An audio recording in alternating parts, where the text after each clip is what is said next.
and welcome to a new episode of With Astrid, your APD. Well, today we are going to have a chat with Mike Israetel, and this is going to be super fun because I got prepared quite a few questions and true and false questions, this or that, and all about training for hypertrophy, for strength. It has to be fun, especially with Mike. Like, who doesn't get so much fun with him?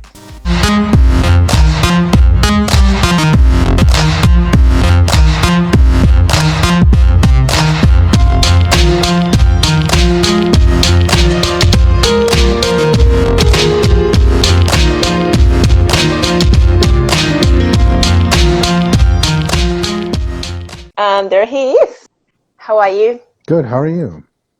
I'm very good. I've been very looking forward to this session because it's going to be hopefully quite fun and you enjoy the questions. So a little bit about true and false, this or that, all about training.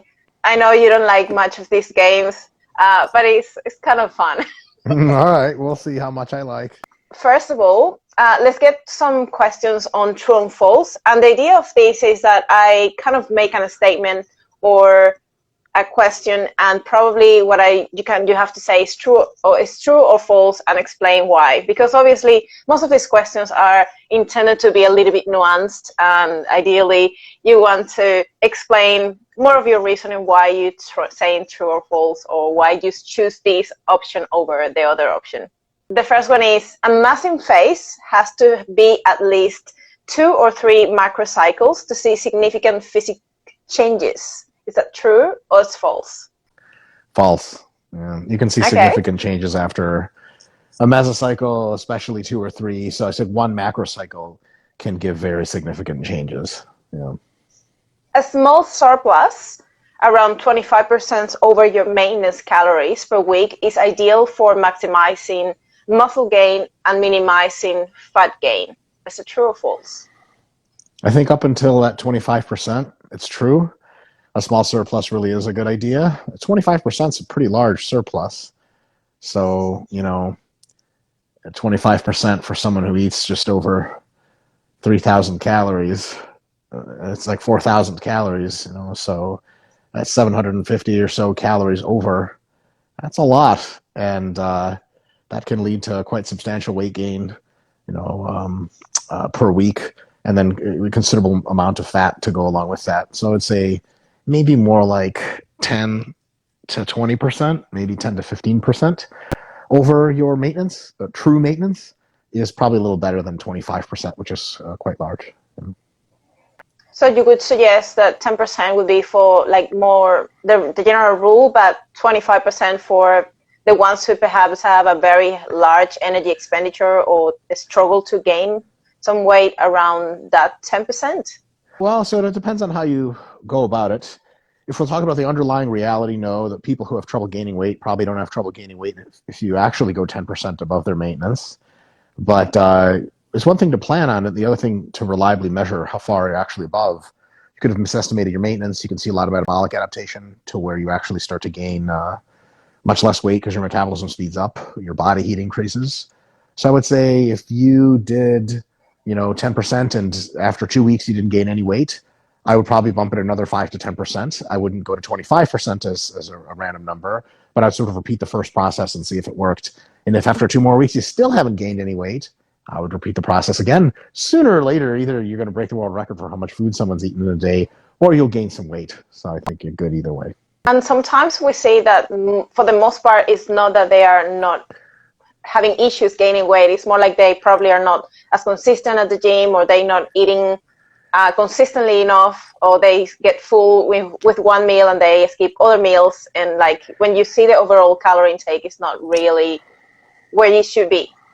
That's a big problem a lot of the times. So people say, I remember I was a coach for a high school team before. One of the kids would really brag about how much he was eating, but he'd only brag one meal at a time. He'd say, I had this huge meal of sandwich and chips and Gatorade, and it was great. And he wouldn't gain much weight. And he's like, I'm eating a ton. And I was like, what'd you have the rest of the day?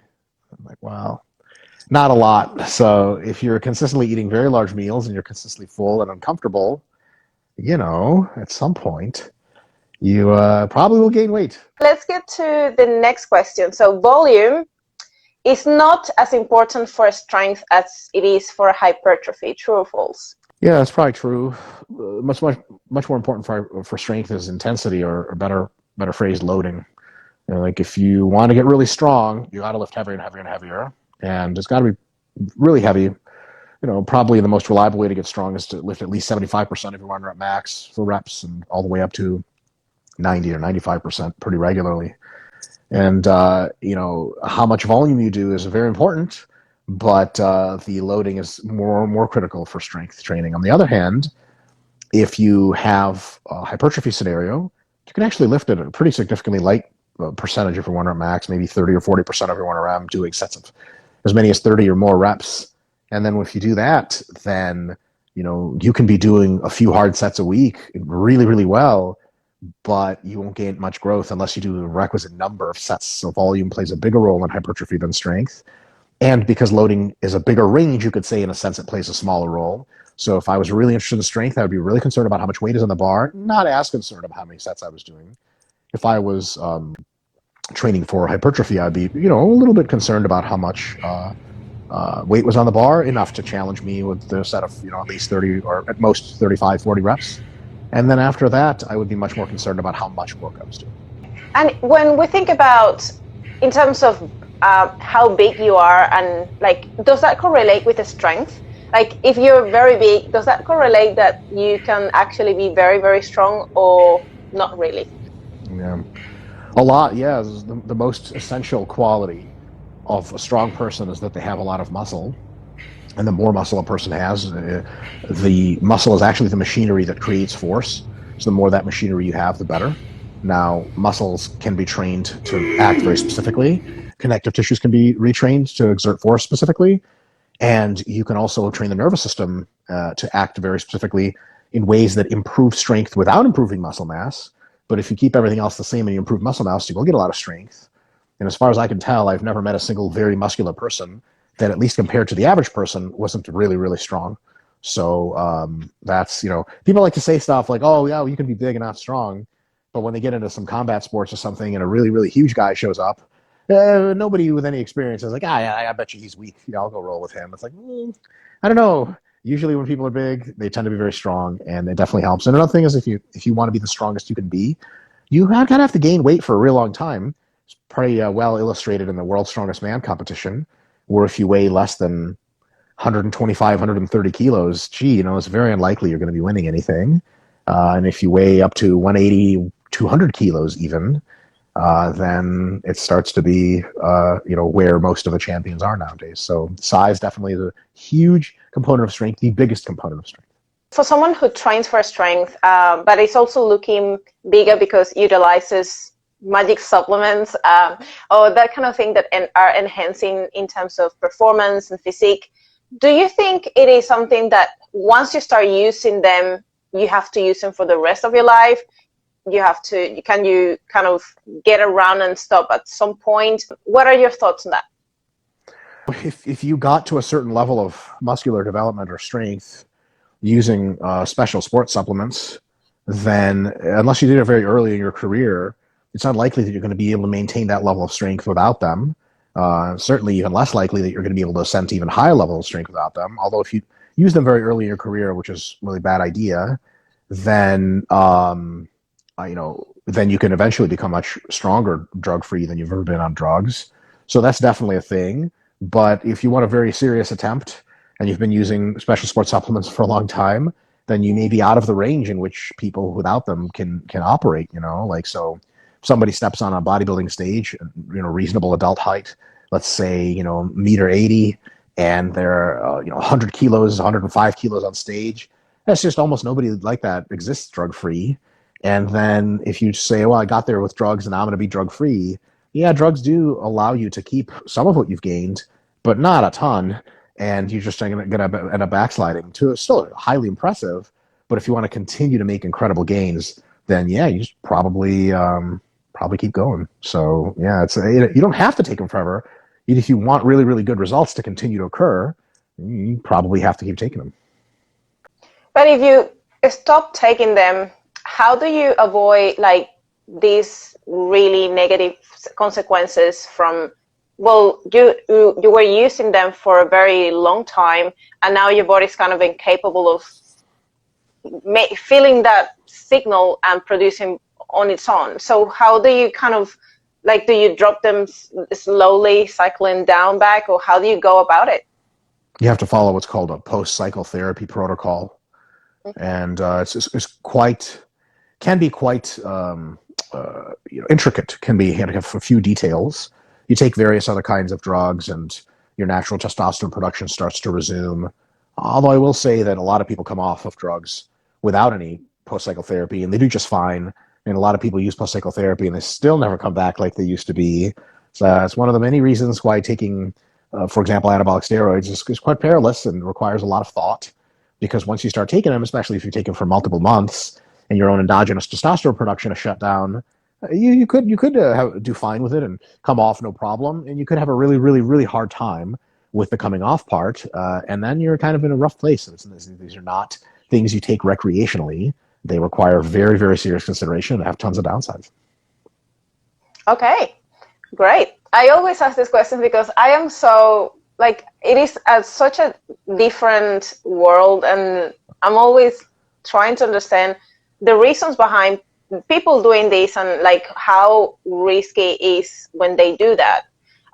It is something that tends to be quite interesting anyways, sure. Because it seems to be a taboo for a lot of people to talk about it, but it is something that seems to be part of the sports and part of what people do to enhance the performance somehow, or their physique. So it's good to talk about it. Oh yeah, it's fine to talk about it. It's a little bit perilous, especially you live in Australia, right? Yep. Yeah, I mean, it's highly illegal in Australia. If you possess them or buy them, you can go to jail. Same in America. So, every now and again, folks will say, hey, like, why can't we just be more open discussing this stuff? The day people stop going to jail for having it and being around it is the day we can be as open as you'd like. So, unfortunately, it's still discussing an illegal matter, so there has to be a degree of transparency that can't be afforded. And unfortunately, that stinks, because then people who get curious usually don't get to the right sources about how to do things properly or how to avoid them altogether. And then a lot of bad stuff happens. Yeah, no, I absolutely agree with that. And I am not someone who supports those kind of things, but I think it's better to speak about it and bring light on those things rather than just, oh, well, it's a taboo, I better not talk about it. And then people make wrong decisions because they have not been informed about that. Yep.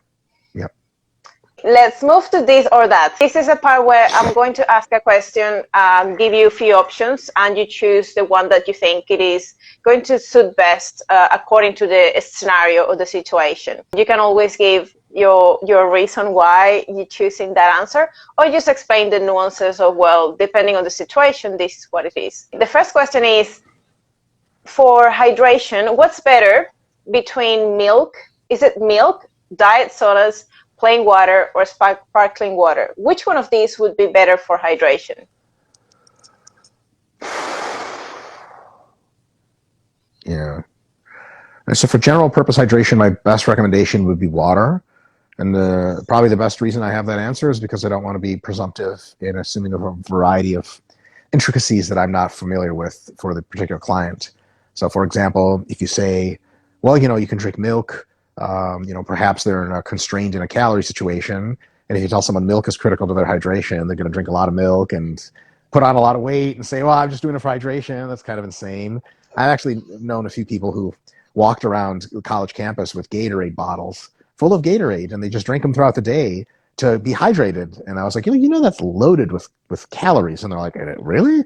That's okay, though. It's good for me. I'm like, not really. And they're, oh, my God, that really sucks. Sparkling water's fine. It hydrates people just fine. But some people may say it, if they drink a lot of it, it kind of like, it goes down, or it can irritate, your tummy can feel kind of weird if you drink a lot of it. And people sometimes just don't prefer the stuff. Diet soda works really well. If it has caffeine in it, there's times of the day you can't take it and interfere with your sleep. Caffeine's a mild diuretic, so the net hydration's a bit lower. And I think that covers all of them. So my best answer would be a very mildly sugar-containing, tiny bit of whey protein-containing, high electrolyte osmotic beverage. but that wasn't one of the options. So water will have to Okay. No, that's fine. I think you can add, if I don't pronounce it or I don't mention it, you can definitely add to the answer. Sure. No, there's a lot of research that's been done on optimal hydration, specifically in endurance athletes. And it's essentially a mix of carbohydrate, various ions, like salt, for example, and the right proportion of fluid, and even a little bit of whey protein or a few amino acids has been shown to increase net hydration. As the drink doesn't necessarily taste all that great. It tastes kind of funny, but it absolutely does improve net hydration by the largest factor. And a lot of cyclists will drink something like that when they're on the bike, just to make sure that they stay ultra hydrated the entire time. Sometimes it can be a little bit challenging, especially like if we think about all the factors that affect hydration, or people actually taking additional fluids when they doing or they're having an event or they doing performance. Like it has to be something that actually invitates the athletes to drink more. Like you have to consider the temperature, sometimes the taste. And I think there's been some research even in like mouth rinses, just taking and putting something that just brings some type of small carbohydrates, but you're not actually drinking that much, but at least that enhances the performance while you're training. What are your some of your thoughts on that? Yeah, the mouth rinsing with carbohydrate seems to work to increase output. Doesn't help with hydration at all, but it definitely helps you with athletic performance. You can have both if you put some carbohydrates into a fluid and actually consume the fluid. You get the effects of the mouth receptor interaction, and also you get the hydration from it. As far as taste, like Gatorade, if you dilute Gatorade and add some salt, it actually comes very close to being the optimal rehydration product, and that tastes pretty good. They have the flavor mechanisms down, so it's good to make things be more flavorful. I will say, though, flavor should be good enough so that you can down a lot of it. But I do find it funny when there's a lot of research done on what it takes to get athletes to actually drink fluids. At some point, just on a moral perspective, I just don't care. Because if you're not willing to do what it takes to get hydrated to have your best performance, I don't give a shit what you think tastes good or whatever. Like, oh, I'm not drinking fluids so they don't taste good. Get out of here. Go take last place in every competition and fuck off. But, commercial products and teams of athletes that, the coach is interested in winning, and the athletes, some of them are, some of them aren't. You might as well give them the best tasting fluid possible that also meets the chemical requirements and fluid requirements for rehydration. I think Gatorade and Powerade, diluted to some extent with added salt, actually do that. I will say, but one of the reasons that Gatorade and Powerade in their current formulas taste like what they do and have the concentrations of carbohydrates they do and the ions that they do is because they taste better. And the original Gatorade, which was designed actually quite well for rehydration, had way more salt and way less carbs. So it tasted like a little saltier, kind of off salty and not nearly as sweet. And it works much better than the current Gatorade as far as rehydration is concerned and performance. But, they sell Gatorade at gas stations or petrol stations, as you guys call them. I mean, how many truck drivers are trying to get their ultimate hydration? Like zero. How many of them buy a red Gatorade because it tastes really good? Yeah, like a ton. So unfortunately, Powerade and Gatorade, most of their products have gone into so much into the taste realm that they've left the effective realm behind considerably. And true rehydration, it doesn't taste as good as those things, but it can still taste pretty good. What about coconut water? Like people talk amazing things about that, but it tastes so bad. I can't have it. Yeah, you know what? I completely agree with you. The first time I ever tried coconut water, for some reason, I was under these two impressions. One, that I've seen the movie Blue Lagoon one too many times, and I was under the impression it was going to be like coconut milk. It was going to be white and creamy. And I also thought it was going to be sweet for some reason, because, like Coco Loco or whatever. I thought it was going to be sweet. So when it was neither of those things, I legitimately had my first thought was like, is this bad? Did this go bad? Am I not drinking this properly? Did I do something wrong? And it's awful. And the hilarious thing is that it's not really good at anything. It's got some carbs in it, not a ton. It would need considerably more ions to be properly hydrating. So it's actually not good at a lot of stuff. It's fine. It's a fine thing to drink if you need a little bit of carbs and you care somewhat about your hydration. It's not remotely optimal. And I just don't understand why people drink it, short of what I would just say is like a sort of a naturalistic fallacy, as they think like, oh, like coconuts are natural. And I like some of the coconut drinks here in the States, they have like, natural rehydration. It says like right on the front. You're like, the fuck does that mean? Water's artificial at this point? So, humans in their optimum natural form apparently frolic naked through the Garden of Eden and exclusively consume coconut water, the occasional snake and apple. But, it's nonsense entirely. And like, again, you and I both agree it doesn't taste that great. Also, it's like pretty expensive. I don't know how it is in Australia, but it's not cheap. It's not water. So No. it's baffling. I think the best thing about coconut water is when you drink it in public around other rich people, they think that you care about your fitness and they're also rich, and then they're one of these. They give you the nod, and you're like, cheers, fellas. We're all doing it. So that's my hypothesis. That's so fun. Yes, I completely agree with that. It is disgusting. I can't drink it, and I don't know how people can really say that it's good. Like, I don't think there is not very much benefit coming from that. You can drink water, or you can drink any other thing, and it's much cheaper and still does the job. 100%. Yeah, it's funny too because people post on their social media like a video or picture with them with their coconut water, and they're like, "I love this stuff." It's like, do you really love it, or are you just saying that because everyone else is saying it? I'm always skeptical. Yes, I'm a bit skeptical too. Now let's move to the other question. So, for a beginner, what would you recommend them to get them started with? Strength training or hypertrophy training? That's a good question. Oh, sorry. Hold on. I think I pressed something wrong on my phone. Can you still see me and hear me? I see you and hear you. Okay. I think the best answer from the choices given is strength training, because when you start hypertrophy training, you would do something between right around 5 repetitions per set anyway, because it's a low enough number of repetitions to teach you the techniques really well without getting you too fatigued and caught up in doing a ton of reps. And also for the first few months, strength training and hypertrophy training yield almost the identical hypertrophy results. And strength training probably builds better foundational movement patterns, so that if you do strength training when you first start for maybe your first half year of training, you get all the benefits of hypertrophy training and all the benefits of strength training. And if you just did hypertrophy training when you started, you would get all the benefits of hypertrophy training and only some of the benefits of strength training. So really, it's kind of like a 2-for-1 deal. So I would start everyone who wants to start training with weights relatively seriously. I start them with basically what you can call strength training, sets of roughly 5 to 10 reps, some lower, some higher. And then after a while, you sort of let them choose where they want to go. A lot of people, they start resistance training, is that what I would call it? And it looks a lot like strength training. And then after half a year, you kind of chat with them, and maybe you know this before because you work with them closely. They say, like, what do you want to do? Do you want to really work on your physique? Do you really care about how strong you get? Because there's people have different opinions. Now, it's okay to have an opinion of, I want some equal measure of both or some measure of both. But a lot of people, they're like, they really just want to get strong, and they don't so much care how they look. I mean, look at how powerlifters look like shit. I'm totally kidding. I had to rag on powerlifters, but a lot of powerlifters, physique's not their number one concern. They just want to be really strong. And then a lot of folks just couldn't care less about how strong they were, and they really care about their physique. So they'll say, oh yeah, hypertrophy training. I don't really care about strength. So it's a thing. Yeah, I think starting with strength training or start something that looks a lot like strength training, I would start really fundamental technique training, the basic compound movements, is a real good idea. And after a few months, maybe half a year, maybe a year, you start to potentially branch out into something you like more, or seems to be more something that the results of which you would like.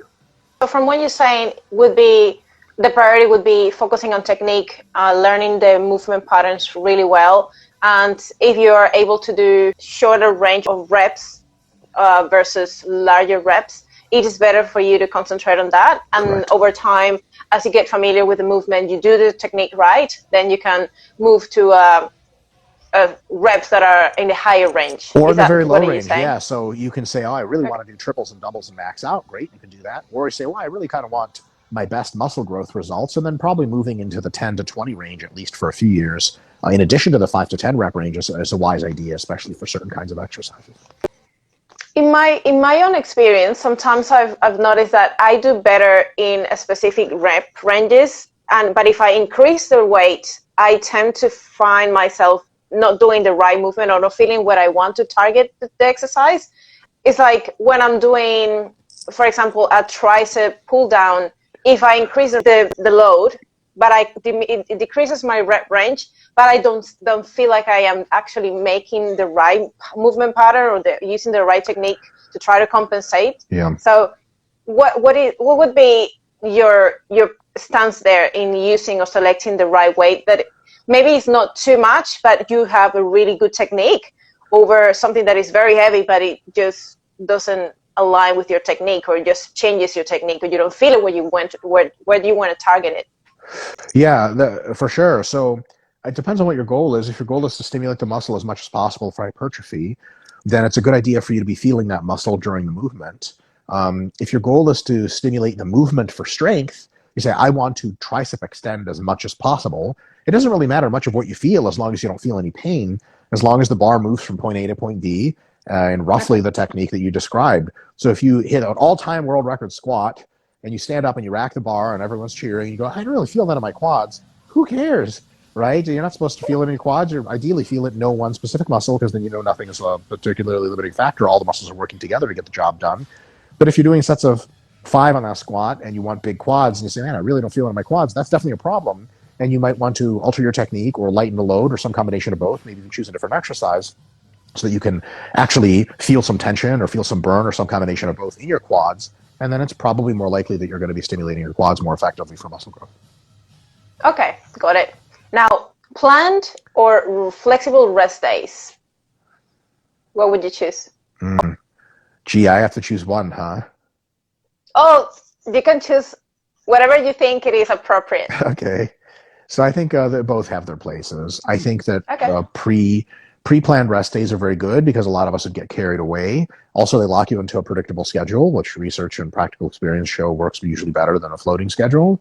And then sometimes, your best plans turn out that you're too highly fatigued and you'd be better off resting for a day instead of going back to the gym. So I'd say pre-plan your rest days ahead of time, 1, 2, or 3 days of rest a week, whatever you normally take. And then in an occasion, if you feel really crappy and you're not going to be very productive that day, take an extra rest day. And I would say, so baseline of planned, peppering in as needed, auto-regulated days when the time is right. What about going on the week and say, well, I need to have like a non-negotiable 1 or 2 rest days, but I'm not going to say specifically which day is going to be. I'm just going to sort of see where I land in terms of my energy and my fatigue and decide, well, maybe one in the middle of the week and maybe one by Sunday? Or do you think you have to, is it better to pre-plan it and say, well, every Tuesday and every Thursday, every Friday, I'm going to have a rest day? Well, what if you took a couple rest days because you felt tired, and then you do a few training days and you feel really tired again? Would you just take rest days again, and then you have like 5 rest days in a week and only 2 training days? I don't know. I think that the method of like, I'm just going to pick my off days works okay, but then I wouldn't go on the weekly basis. I would break off from the weekly cycle and say, when I feel like going hard, I'll go hard. And when I feel like I need rest, I'll need rest. A lot of pro bodybuilders do this. Well, they'll train hard for many, many weeks. And I say, I need a break. So 2 or 3 days, they won't show up to the gym. They'll just sit at home and eat, sleep a lot, relax. They feel much better, and then they go back and smash it again. I would do it like that. So either I would have pre-planned rest days with auto-regulation sprinkled in, but if it's all auto-regulated, I would break away from the week, and then you can take advantage of situations like you didn't take any rest days this week, but you feel amazing. And just keep going. And you do 9 days with no rest, and then you start to feel like crap, and you can take some rest. That's the way auto-regulation works best. Alternatively, if you say, okay, I really do need a certain number of rest days per week, I would plan them ahead of time, and then you can auto-regulate on the fly. But I would choose some days in advance. It's okay. Every Thursday and Friday is my rest day, and that unless something really big thing happens, and I feel unbelievable, then I'm going to take that rest. So I had a similar question to address specifically that. So in the scenario that perhaps your goal is to lose body fat, you kind of have some training session programs for today, let's say, but you're feeling tired, low energy, your body's fatigued. Do you take, for example, your options would be, do you take a pre-workout and head off to the gym and aim to do your best? You stay at home and rest, or do you kind of switch it up for a cardio session? What would be your decision depending on, well, if my goal is to lose body fat, I need to spend a certain amount of calories and stay active. Mm-hmm. Do you go in the gym and still do something? Do you rest? Do you do a cardio to at least get something? What do you do? Yeah, good question. I'd say in most cases, you just go anyway and do pre-workout or listen to music that upsets you or something like that. And then if you have one bad day or think you might have a bad day, a lot of times you can go and show up to the gym and actually have an incredible session and hit PRs and stuff.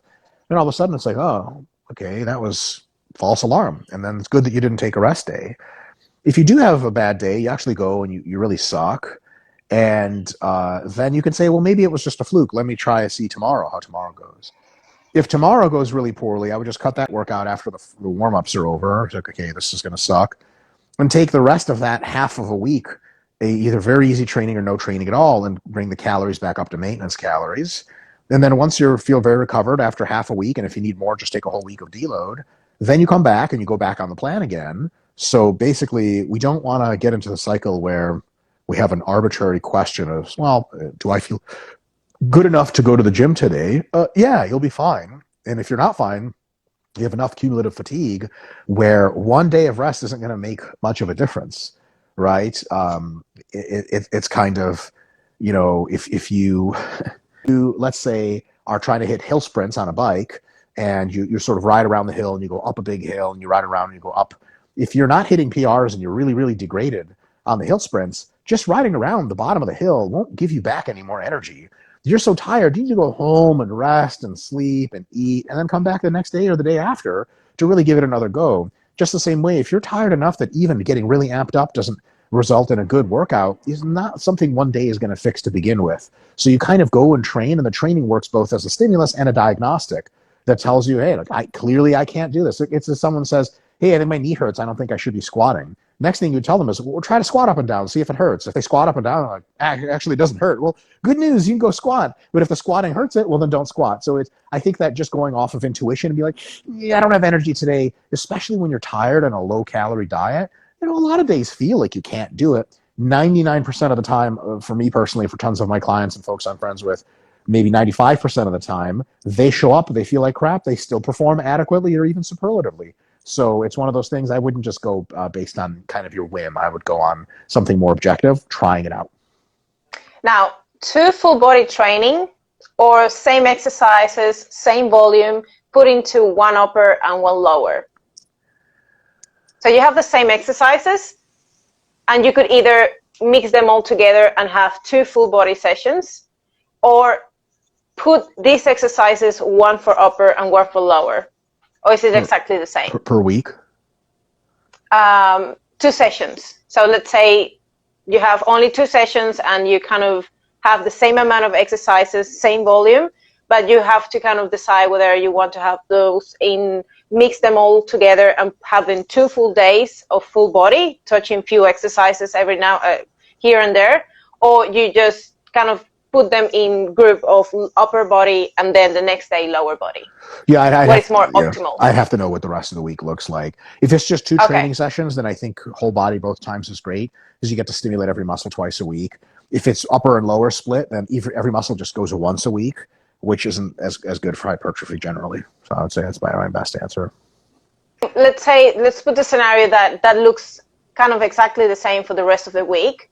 Like you could have same volume, but having mixed workouts as a full workout, as a full body workout, or a split on upper lower.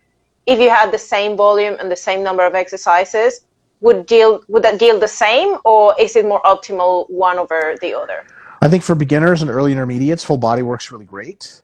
I think for more advanced folks, they get so tired training full body that it turns out maybe not to be the most ideal way to train. And then they could probably benefit a little bit more from splitting up the muscle groups. 1 big leg or upper body session divided in 2 smaller sessions, or is it better the big session? Smaller sessions are almost always better than big sessions. Yeah, because you can really focus and get incredible high quality work done. And then you rest between the 2 sessions and get another high quality work done. Because let's just make a very simple example. Let's say you have to train chest and back in the same sessions. It's 2 hours total, 1 hour for chest, 1 hour for back. Well, after an hour for chest, you're so tired that your hour for back kind of sucks. It's going to be fine. You're going to get a good stimulus, maybe not the best stimulus. Now, if you do an hour of chest and then you come in 6 hours later and do an hour for back, that's 6 hours of really good rest and good food. Your stimulus for the back workout is just going to be better. And that's really good and probably get you the best of both worlds. Very high-level athletes, the higher level the athlete, generally the more frequent their training sessions are, the more they split up into smaller sessions and avoid very large single sessions where they just do all their training all at the same time. So higher frequency or lower frequency training for a specific body part. Like I know there are lots of different programs that people follow that might have 3 lower body and just 1 upper body session a week. What is your stance on this type of higher frequency for a specific parts of your body? Let's say aiming just for lower body as a female trainee. Is it more beneficial to do that way? How well you're recovering from just having 1 upper session and 3 or 4 sessions of lower body? How is that optimal? It'll get you a much more jacked lower body than upper body. So if that's the intended path, then that would be the result. There may be other ways to do it where you split up your upper body training into every one of the days and do it at the very end of each one. It could be a similar effect, probably a little bit better, but maybe similar. And it just generally, there's another question of maybe you're doing too frequent of sessions, and then your inability to recover is going to prevent you from getting really good gains. So I'm really not a big fan of arbitrarily putting a number of sessions in the week and saying, oh, do 3, that's great. I say start with 2 and see how well you recover and adapt and see how high the quality of the workouts is. If your workout quality starts to suffer because the sessions are too large, do more sessions and less workout in each session. Your quality of training is going to increase and your frequency is also going to increase. And if it's so much work that you can't recover, either reduce how much session volume you're doing. But if the sessions are starting to get like 30 minutes each, you can start combining them into hour-long sessions. And thus you have an interplay between frequency and per session volume and your ability to recover and adapt. So I'd say start with 2. And if something really needs more stimulus, either add some to each session or add another session and see how you respond and go from there. And I guess it's also a matter of considering what exercises are you choosing at the same time that are like high stimulus to fatigue ratio. Like are they stimulating good enough, but they fatiguing you way too much? And perhaps it could be affecting the amount of work you can do or like effective training that you're actually doing, because maybe you're selecting exercises that are way fatiguing and they're not really helping you to increase your volume because you're so tired that you kind of, I just can't continue. Totally. Yeah, you got to make sure that you pick exercises that are stimulative as possible with ideally as little fatigue as possible. Or another way is the fatigue had better be worth the stimulus. And there are some exercises that are not so stimulative but very fatiguing, and I wouldn't include much of them. When it comes to choosing between 1 RM, percentage of 1 RM or RPE or RIR, what is your best your preference when using this? Are they all interchangeable, or do you prefer using one over the other depending on the goal for training, like hypertrophy training versus strength training? What is your response in that one? So percentage 1RM is in a different category altogether because it determines relative loading, not relative effort. So you can put 10% of your 1RM on the bar and do 1 rep and rack it and get almost no stimulus. And what I said, or whatever, not, 75% of 1RM and you do 1 rep and whatever happens, not much. So the RMs give you a loading range, which is good. And then once you have that loading range, you need to know how far to push that set. And rating of perceived exertion, RPE, is a 1 to 10 scale. It works really well for very heavy weights like singles and doubles and triples, because there reps in reserve don't work all that well. If you hit a single, but you could have done 1.5 reps, what RIR is that? It's RIR 0, but there's a big difference between you could have hit another half rep versus you couldn't have hit any more. There may be 10 or 15 or 20 pounds to add to the bar. You're not even close to your maximum. So RIR works great for generally sets of 5 to 30 reps for hypertrophy, reps in reserve. RP works better for strength. Sets of 1 to 10 even. And between sets of 5 to 10, RP and RIR are pretty much the same. And then you kind of go from there. So I think for strength training, RP is a little better. For hypertrophy training, RIR is better. And percent 1RM just gets you in the target rep range that you want to be in. And then the RP and RIR take you the rest of the way. Do you think it is always important to know your percentage of 1 RM for each exercise, or can you get away from it and just use RPE or RIR depending on the situation? You just have to pick a load that falls with the RP and RIR that you want into a repetition range that you want. So if you want something to be challenging for about 8 reps, you warm up slowly until you find that rough amount. And then whatever percent of your 1 RM that is, you have no idea. Percent of 1 RM is best done for competitive powerlifting, where your 1 RM actually means something, you know it. And also for folks that just have absolutely no idea how much weight to put on the bar, and as a coach, you have to give them some percent of the 1RM in order to even get them into that ballpark. When we think about a working set, and let's say the goal is hypertrophy, is it the same to talk about 8 reps by 3 sets of 8 reps at 2 RIR versus 3 sets, the same 3 sets of 12 reps and with the same 2 RIR? On average, it's going to be very, very similar, if not identical results.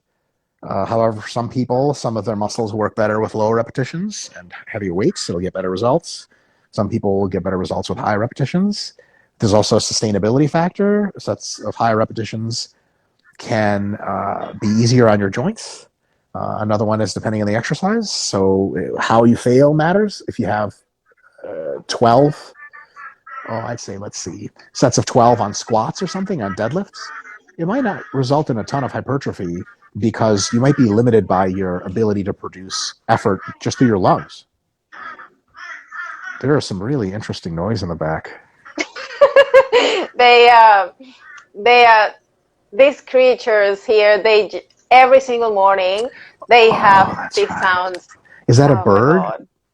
Yeah, it is. Jeez, that's a trippy bird. Australia is a weird place. So in any case, if you are trying to stimulate your quadriceps and you're doing sets of 12 on the squat, but towards the end, you really, really, really have trouble breathing, and that's the reason you're stopping, it's not going to be as stimulative for your quads as possible. That's really not a great thing. But if you do sets of 8, maybe you can stimulate your quads very maximally without your lungs sort of getting in the way. And for other exercises, like you were referencing tricep extensions earlier in the discussion, maybe for sets of 8, you don't really even feel it on the triceps much. It becomes more of a whole pushing movement, and the stimulus isn't that great. But for sets of 12, it's a little lighter, and your mind-muscle connection is better, and then all of a sudden things go better for you, and the effect is the same. So on average, the effect is better. On average, the effect is going to be the same, but situationally, depending on the exercise, the individual, etc., there could be considerable differences. And that even goes as far as long-term decisions, making it more extreme, sets of 5 versus sets of 15. Sets of 5 can give you as much hypertrophy as sets of 15, but many times, especially if you're really strong and it's a compound exercise, what you end up having is so much loading that your joints and connective tissues can't handle it, and it gets really, really bad. And if you were doing sets of 15, maybe it's not as pleasant, but you get the same hypertrophy, and eventually you get even more because you don't have to back off. Correct. Okay. That makes a lot of sense. If you're training from home, the scenario is training for hypertrophy, what is the most ideal scenario? Training to failure with lighter weights, or try implementing some advanced training techniques, if possible, or both? The advanced training techniques are helpful if you really know how to do them. So if you don't really know how to do them, or if you're a beginner, I would say just training close to failure with lighter weights is fine. But if you get big enough and intelligent enough with your training, you may run out of weights that are light enough to lift, and then you have to do more advanced techniques to hit it. So I would say, like, if your 15-pound dumbbells for sets of 20 or 30 are rocking your legs and the squats you're doing with them are amazing, great. That's super great. If, on the other hand, you're really having trouble with that and it's just kind of making you tired and your quads never get pumped, you might have to do some more advanced training, like single leg training or some occlusion training, BFR. That would be really good. And I think it gets to be a little bit trickier, and it's harder when you do like a single limb exercises, like just a single leg squat is really tough. Oh yeah, sure. It can be really intense. Can I respond to one of your commentators real quick? Yeah, of course. So Tiffany R. Boyle said, "OMG, this is horrible," and then she said, disputing semantics, just work your ass off. God, now I don't know how to get rid of this stupid. Oh, okay. Can you still see me? Yes. Okay. So Tiffany, there's definitely a lot of folks talking about semantics, and nobody ever mentions syntax for some reason. But definitions and terms and sciencey, and it can get a bit overwhelming. But I promise there's good reason to think about the stuff more in depth. Because, you could have a lineup of 10 physique competitors. All of them are working their asses off. And then they still place 1 through 10. And, the guy who plays 10th might look over the guy who plays first and think, is there anything else I can do short of just working my ass off that will enhance my results so that I can be a little bit closer to first place. There's maybe a little bit more of an intelligent way to do this. A good analogy would be like, if you're trying to launch a rocket to get to the moon, as an engineer in the back, just big and fucking bigger, just make a huge fucking rocket, put a nuke at the end of it, blow up the nuke, the rocket will go to the moon. But then that's nice. It's always good to have more power. But maybe if you had a more intelligent guidance system or better reliability of rockets or a design that allowed better thrust propulsion, maybe you could get to the rocket with less energy or get to the moon with less energy use, or maybe the nuke wouldn't blow up your rockets over and over. You actually get to the moon successfully. So I think it's really good to have an approach that's more intelligent than just working your ass off. But to your credit, I think it's important to already be working your ass off. So if you're trying to use science to like not work super hard and be like, oh, I wonder if I can science my way out of hard work, you're fucked to begin with. Get out of here. But once you're working really hard, like, Astrid is for sure, and I am for sure, and most of the folks in the chat are, you want to work smart. And it's a good idea to kind of think about how smart you're working. And then Tiffany says, at this level, they should already know we are talking about pros. I have no idea who's talking about pros. It's 0 IFB pros as far as I can tell in the chat. I'm not an IFB pro. Neither is the anti-diet dietitian. So just folks doing our best. But I hear you. There's a lot of weird stuff going on, but still pays to think. Anyway, sorry to please continue. No, that's all right. I think the takeaway is like the solution or more is not best always the answer. Sure. It is knowing that you train really hard. You're doing more than trying to do better and harder than the previous session, like with this progressive overloading, but trying to do your best and being smart about how you go about it so you don't burn out. 100%. I've got for you one more question and then I'll let you go. Hit it. I'm ready. Okay. So with progressive overload, using only minimum effective volume for life and maybe not trying to find your maximal recoverable volume, yes or no? Oh, yes, if you want to guarantee yourself the minimum effect from your workouts. You could say, I gained a pound on my bench press. Okay, pause. Tiffany's getting out of hand. Tiffany says, I guess that's why you're not pros. Let's make this slightly more confrontational. Why is it, Tiffany, that we're not pros? Because we aren't sufficiently intelligent, or because we're not working sufficiently hard? Is it a drug issue? Is it a genetics issue? Is it the fractal of options you're opening up is pretty gnarly. And you come into this chat and you're just smack talking people. What is the point of all this? Did you come on here to tell us that we're not pros to make what kind of point? Let me get Jared Feather on here. Are you a pro? And if so, why? Do you have any insight to share other than talking smack? Get. It's like shooing a beaver off your property. Go on. I'm just kidding, Tiffany. We're all friends. All right, if that's your real name. So minimum effective volume is cool, except we got to remember the definition is minimum effect. So you could say, well, I gained a pound on my bench press in the last year. And someone's like, oh my God, that's terrible. And you're like, no, it's the minimum effect. Like, okay, that sucks. But if, it could be a minimum effect, you're gaining a pound in your bench press per year. And at optimum effect, you're gaining 25 pounds per year. And if you always grind and train a maximum recovered volume, you get 5 pounds per year. And then maybe you kind of want to go through your own training and go from, minimum all the way to maximum and see where you get your best results. It's going to be somewhere between those two. And then you learn over time where that is and train more of the time in that perspective. And then you get your best results. So I have no problem with people training at MEV, minimum effective volume. But you got to remember the definition is minimum effect. It's like if you're going out and you want to really impress and you put on a little bit of makeup and just wear like kind of a cute top, not your cutest top. You could look better. And someone's like, don't you care about how you look? And you're like, well, a little, enough. And then that's fine. But if, this is a cute guy you met at work, he's going to be there and you really want to just have your best impression, are you really just going to do the minimum? If that's your answer, hey, that's totally cool. But that might not be everyone's answer, and there's something to think about there. I agree. Okay. All right, last question. This one is the third last question. So this is a more general question, and it's about how much or how can you predict how much muscle someone can gain per week under a calorie surplus? Would be the same considerations as for fat loss? Yeah, and unfortunately you can't with any reliability. So the thing is, when you're losing weight, the majority, if you don't screw up, the majority of it is fat and most of it's not muscle if you do some very easy basics, at least for a long time.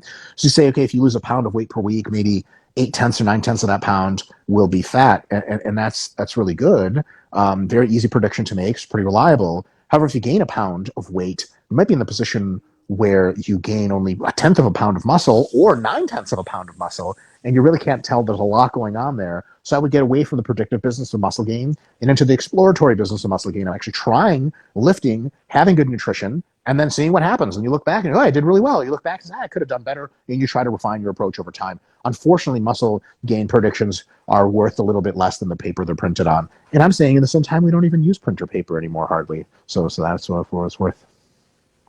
Because I say that when people are trying to gain weight, in the sense that they expecting to gain muscle, it could be a little bit tricky, because if you're gaining, like expecting to gain half a pound or a pound a week, how much of that is actually truly muscle? And it's really hard to predict. You got to do a massing phase, then a maintenance phase to relax a little bit, then a fat loss phase, and then you check to see how you look and see how much more you weigh, and then you can tell. But it takes a while. Yeah, it definitely takes a while. It's not something you can tell right away. I wish you could, because then you could alter your intervention week to week or something like you can with fat loss. Unfortunately, it's just not currently in the cards. And I guess when you're trying to do these massing phases, a non-negotiable is to really be very consistent with the gym and hitting hard. Otherwise, you're going to more likely put more fat than muscle. Yeah, and you're also going to be confused as to what to do next. I mean, it's difficult enough to try to figure out how to get better. But if you're saying, oh, like, I think my intervention was good, maybe I shouldn't try hard enough. You want to make sure you're trying hard enough. And then you can actually accurately assess the quality of intervention. I'll give you a quick analogy.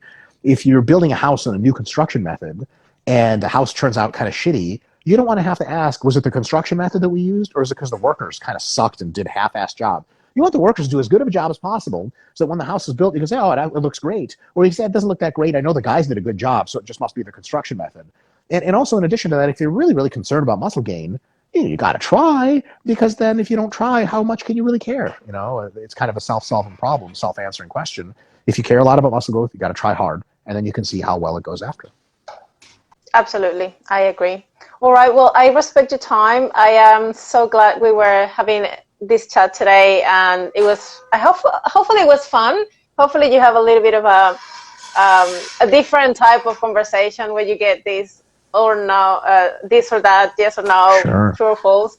How are you feeling? Yeah, I hated it. I hate every single time I talk to you. It's the worst conversation I ever have. It's always fun. Thank you so much for having me on. I must say, your left trap, is that your left trap that you got over there that's showing? Girl, The it's right? looking huge. Oh, is it the right trap? Because it's all flipped on the phone. It's looking huge, Yeah, it's girl. huge. What are you doing for your traps? Them shits is giant. You're just showing that off, huh? Ooh. Yeah. I'm training my traps on my back much harder. It's working. Don't kill us all. Don't kill us all when you get infinite powers soon. I hopefully see you again very soon. Where people can find you? Is there any projects you're having on? Always with projects. You at the moment? Always projects. Nothing to announce quite yet. When it's finished and built, we'll announce it. But go find me on YouTube. YouTube, Renaissance Periodization, or just type in my last name. You get the Renaissance Periodization The best channel. place to be. Oh, stop. Thank you so much. And then I'm on there. And then, of course, Instagram. But, RP Dr. Mike and Instagram, I guess that's how people would find me anyway if I was on here. So, yeah, that's the deal. Thank you so much for having me on. It's always a pleasure. People have to go and watch your YouTube. Like, it is, you guys have to go. It is so full of information. You can learn everything you want to learn about hypertrophy, nutrition, training. This guy right in front of you guys is like a Bible. It's so good. Well, thank you so much. Thank you so much, Astrid. Thanks for having me on. I appreciate you very much, and I hope to see you very soon. Alrighty.